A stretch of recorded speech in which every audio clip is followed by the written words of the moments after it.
Yes, it was recently announced that the Body Shop has gone into administration. So, what kind of impacts do you think there will be of the Body Shop closing?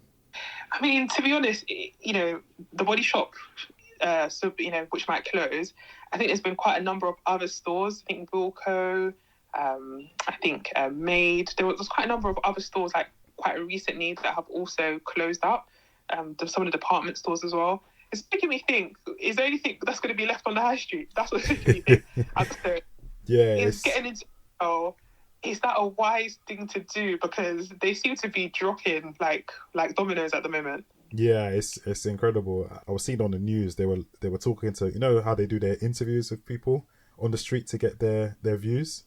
Well, there was this like Yeah, there yeah. was yeah. Well, there was this kind of like shopping center place that they went to, and you just see like behind them closed, next shop closed, another shop with graffiti on there closed. It was just like wowza, this is it's really you're really seeing the reality of the some high streets now. It's just getting really really quiet, really really Yeah, like kind of like a ghost town. Yeah, yeah. it's It seems like it started with Woolworths. So Woolworths was like this British stalwarts of a shop, kind of yeah like a department store, but quite affordable. They had lots of different things there.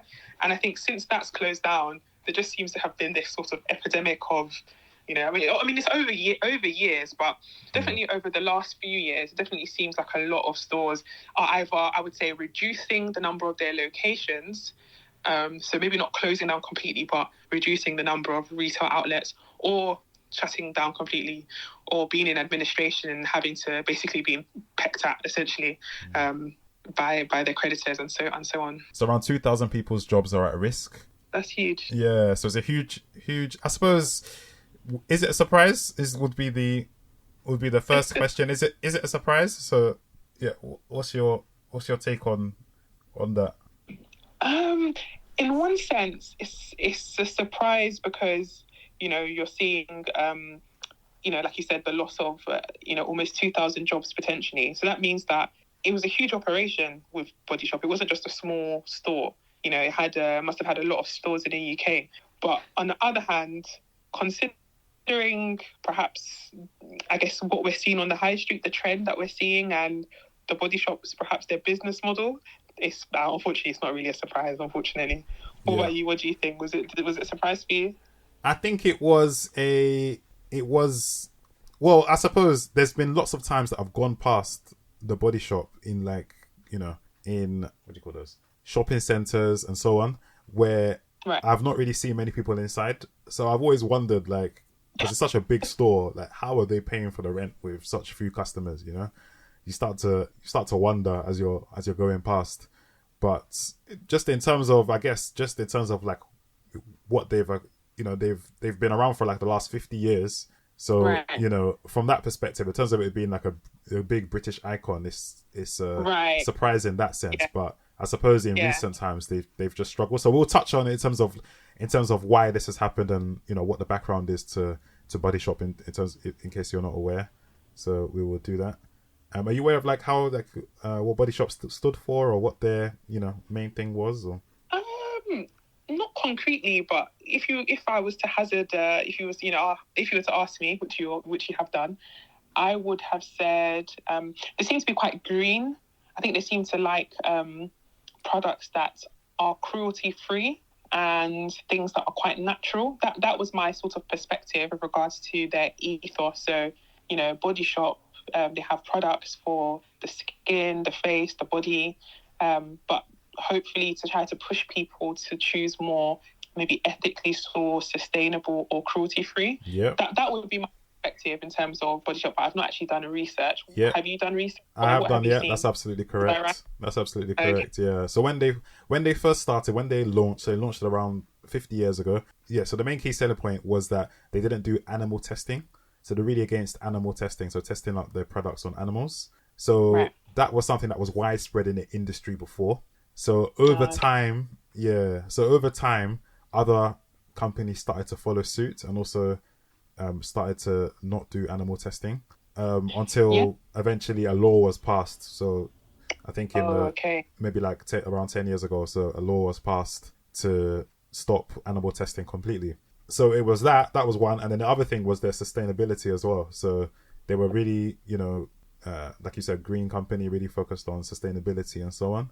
Well, in that case, I would say that their communication was quite effective with regards to their brand identity. Right. Like I said, I didn't sort of go on their website and read up their about us and what they're about, but I think they were able to convey that message quite strongly. Right. Even though I don't really think they're known for adverts, I don't really recall any Body Shop adverts, but they must have done some sort of marketing, or they must have done things through the years, maybe campaign, where they conveyed what they're about. So they've done a good job with regards to that. Yes. But I guess maybe it worked for a while, but then stopped working. Like you said, a lot of other companies also started to have that approach. And I think you said when they initially launched, they wanted to not have animal testing. And I think I mentioned cruelty-free. And I think cruelty-free is quite a recent term, which probably didn't even exist when they first launched. Right. So yeah, maybe do you think that perhaps was one of the factors with regards to, like, I guess, increased competition? That's correct. Yeah. So over time, effectively, so that was their key selling point before. But over time, if everybody's now doing it, if that's now become the new standard, especially if they made it law that you have to be cruelty free. So now they don't really, like, kind of everyone's not is cruelty free. So then what's the thing that makes them stand out? And then right. And then in terms of sustainability, sort of similar thing. I think a lot of companies are starting to move to, really conscious of sustainability. It's become a huge, it's been trending a lot recently in the last few years. So again, it's, so we've seen other companies come out. I believe there's a company called Lush. And yes, you've heard of Lush? Yeah. Yes, I have. Yeah. So there's companies like Lush, and there's other companies as well that have come out, like maybe more smaller companies that have come out. And they've probably been focused more on trend in terms of, sustainability and what the latest trends are. And it sounds like Body Shop, on the other hand, has sort of been left behind.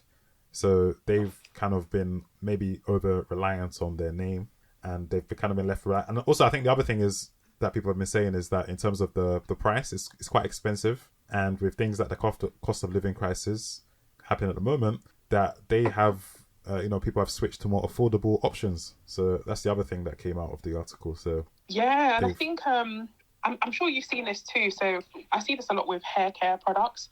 There will be a new ingredient, this new hot topic ingredient. I think they have it in skincare as well. So for example, in hair care, it might be something like argan oil, or in or it could be shea butter.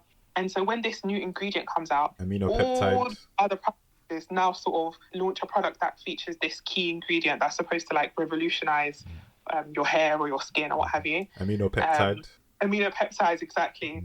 So I think with regards to the Body Shop, when they got to a point where everybody is, cruelty-free, sustainable, or maybe not everyone's cruelty-free, but everyone is trying to move in that direction, yeah, you probably all find that a lot of their competitors were able to bring out products for a lot cheaper. Like you mentioned, the price of the Body Shop. Because I always thought of the Body Shop as well as being, like, more of a pricier shop. And I think you could only get their products from the Body Shop itself. Whereas if you think about other brands, for skin and body, you can sort of pick them up anywhere. So perhaps that was also a mistake they made. Perhaps if they had enabled themselves, so yeah, you have your dedicated stores, but you also allow some of your product range to be sold in other stores. I mean, I could be wrong. They might be sold in other stores, but I don't really recall seeing, if it is, it probably is quite a limited amount. I don't really recall going to, like, Superdrug or Boots, which is our sort of drugstores in the UK, or what would I say instead of drugstores, which is our, like, stores for beauty and skin and cosmetics in the UK. I don't really recall seeing, like, Body Shop products in those stores. So which means that in order to get Body Shop, you have to go directly to their website or directly into their store. So probably missing a trick with that one as well. Yeah, no, for sure, definitely. It's that would have actually been a really good idea, because then it would allow them to get some extra revenue, isn't it, from other places? So Yeah. I guess, to be fair, they did sell products from other brands themselves, but I think, yeah, like you said, extra revenue for their own made brands. I think it would have been wise if they, like, tried to put their products in other places. Yeah.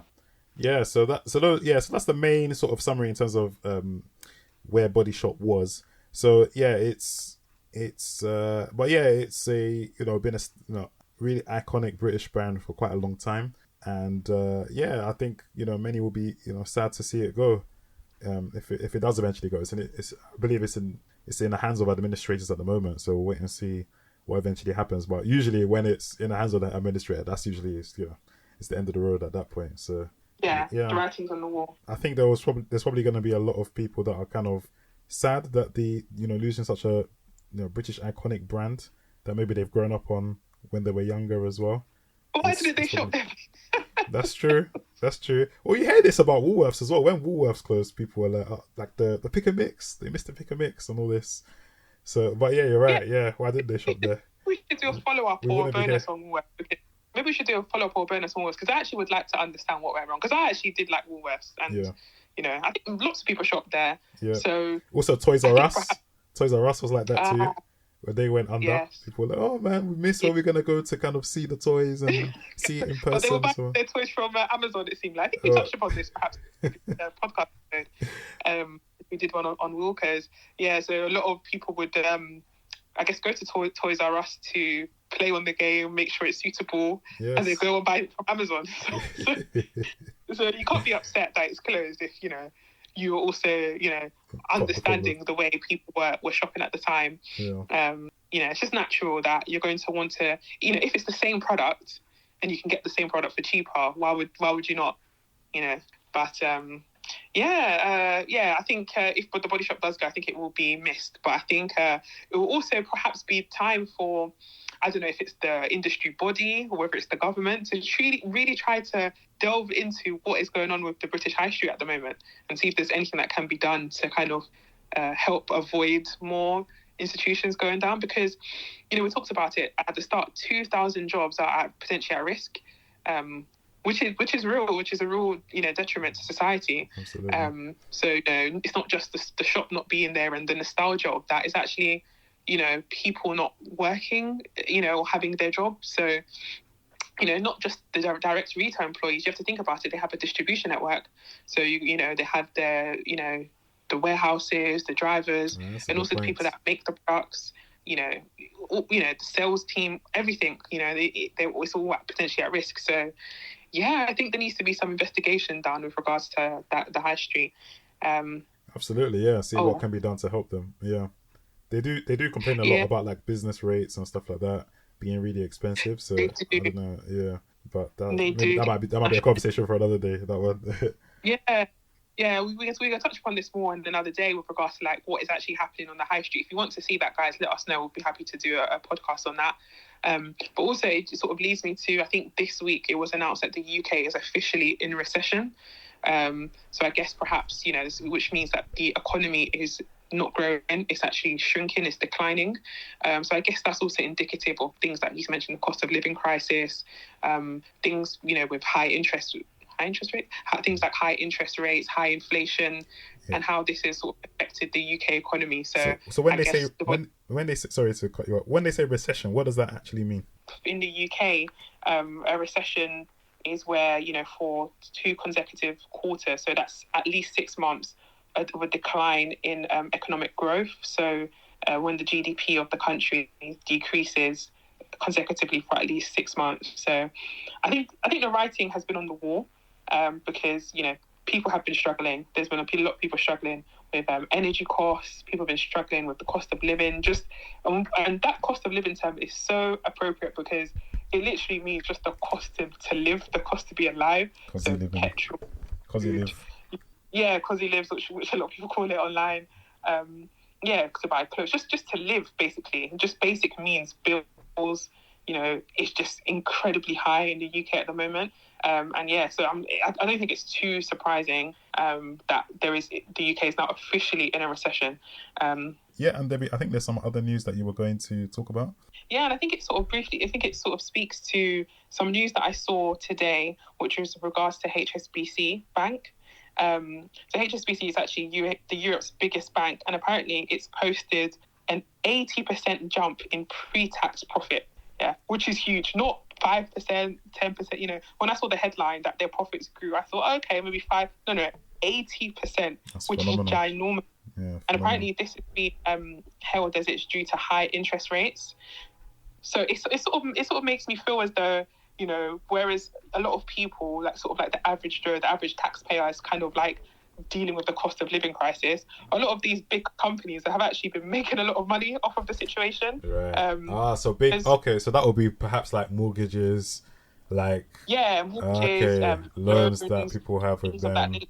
Right. Yeah, also if the interest rates are higher, people might be saving more. So also they're able to use that money as well for their also investments and things of that nature. So it seems as though they're absolutely loving it, exactly. So whereas, you know, the average person, you know, is just trying to manage their money as best as they can. You know, people have, I'm sure you might have seen this too, people saying that their mortgages would be rising by like hundreds of pounds due to the higher interest rates. Yeah. £100 a month. Yeah. The banks are in big profit and having a good time. So, it just goes to show, you know, even though we're in a recession, you know, it doesn't affect everybody the same way.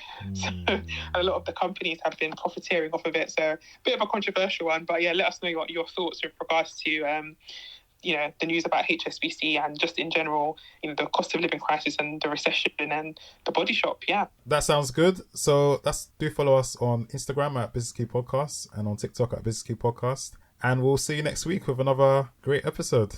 See you. Bye. Bye.